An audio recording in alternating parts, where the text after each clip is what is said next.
Keely Hodgkinson walked into London Stadium with 60,000 fans expecting history. The oldest women's track world record was supposed to fall right there, in front of her home crowd. She had built her entire season around this one race. But when the gun fired, the plan changed. And what she said after crossing the line surprised everyone.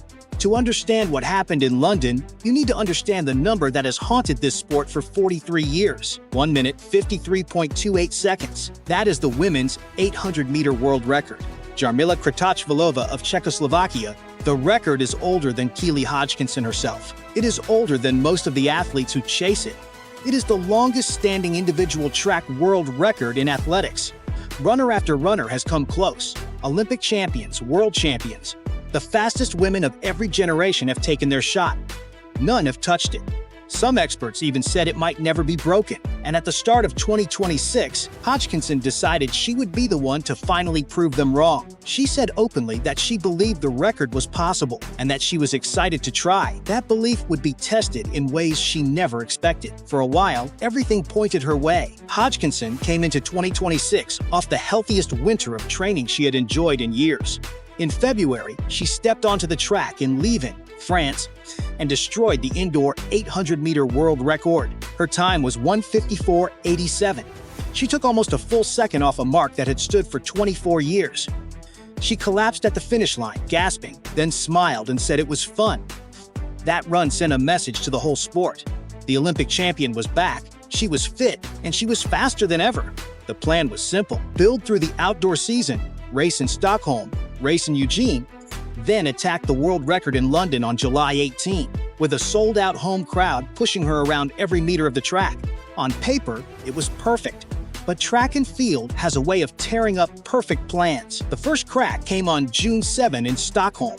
Hodgkinson opened her outdoor 800-meter season and ran the race of her life. Her time was 1:54.33. It was a personal best. It was a new British record. It was the 7th fastest time ever run by a woman, and she lost.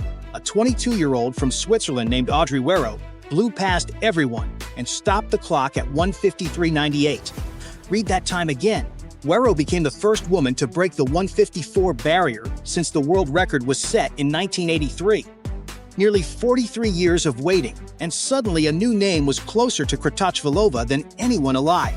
Hodgkinson had run faster than ever before, and it was not enough to win. Then Werro twisted the knife. Weeks later in Paris, she ran even faster, clocking 1:53.80. That made her the world leader, just half a second from the record. Hodgkinson had promised to break. The chase was no longer a solo mission. It was a race against a rival who kept getting quicker. And Hodgkinson's season was about to get much worse. 2 weeks after Stockholm, Hodgkinson lined up for the 400-meter final at the UK Championships. Moments before the race, she felt what she called a little twinge. She pulled out in tears. For an athlete who lost most of her 2025 season to a hamstring injury, that feeling was terrifying. She knew exactly what one wrong step could cost. Then came Eugene on July 4th. The buildup went wrong before she even boarded the plane. A heavy fall in training left her with damage to both knees. She raced anyway, with both knees strapped in tape. She finished second in 1:56.73, beaten by world champion Lilian Odera of Kenya. Second in Stockholm, second in Eugene. 2 Diamond League races, 0 wins, and a body that kept sending warning signs. The pressure kept growing too. Every interview, every headline, every fan asked about the same number: 1:53.28.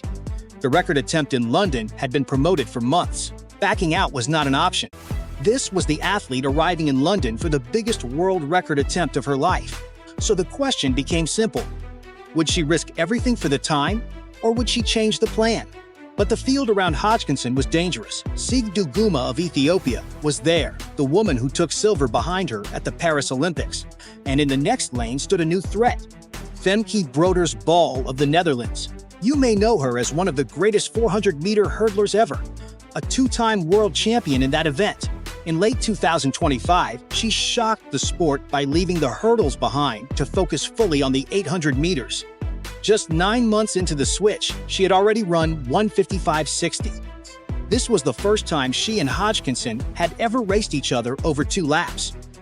Before the race, Hodgkinson gave the crowd a hint of her mindset. She said she was not putting pressure on herself to chase times just to meet other people's expectations. She said she knew what she was capable of, and it would be there when she needed it. Then the gun fired. Hodgkinson did not chase a suicide pace. She controlled the race, sitting where she needed to be, saving her strength. Then, with 200 meters to go, she made her move. She surged to the front and opened a gap, but Broeders-Bol did not fold. The Dutch star came charging down the home straight, closing meter by meter. The crowd roared Hodgkinson home. She held on and crossed the line first. The clock read 1:56:21. Broeders-Bol took second in 1:56:45, just a quarter of a second behind. Duguma finished third in 1:56:92. Hodgkinson had won. The crowd celebrated, but everyone in the stadium could see the truth on the scoreboard. The time was nearly 3 seconds away from the world record. Kratochvilova's mark had survived again. So was this a failure? Listen to Hodgkinson's own words after the race, because they tell you everything. She admitted to mixed emotions and said she was a little disappointed in the time. But then she said something that changed the whole story. She said she was not really chasing times, and that winning was the main aim. Read between the lines. After the twinge, after the fall, after 2 straight defeats, Hodgkinson made a choice. She stopped racing the clock and started racing the field. She protected her body, took the win, and walked away healthy. Remember, this is the same athlete whose 2025 season was almost wiped out by a hamstring injury. She raced only a handful of times that whole year. She knows better than anyone that a healthy body in August is worth more than a fast time in July. And here is the part many fans miss. She was still only 2 seconds off the fastest time in the world in 2026, on a day when she was not even trying to run fast. The engine that ran 1:54:33 in June has not gone anywhere. Werro's rise actually proves the point. If a 22-year-old can run 1:53:98, the human barrier is breaking. The record that stood untouched for 4 decades is now within reach of 2 different women at the same time. The only question is who gets there first, and that sets up a showdown you do not want to miss. Hodgkinson has already named her next target. London was not the end of Keely Hodgkinson's chase. It was the reality check that forced her to fight smarter. She learned she cannot outrun a broken plan, but she can rebuild one. The world record attempt will come again on her terms when her body is ready. If you enjoyed this breakdown, hit subscribe so you do not miss what happens when Hodgkinson, Werro, and Broeders-Bol collide again. Drop your prediction in the comments. Does Kratochvilova's record fall in 2026, or does it survive another year?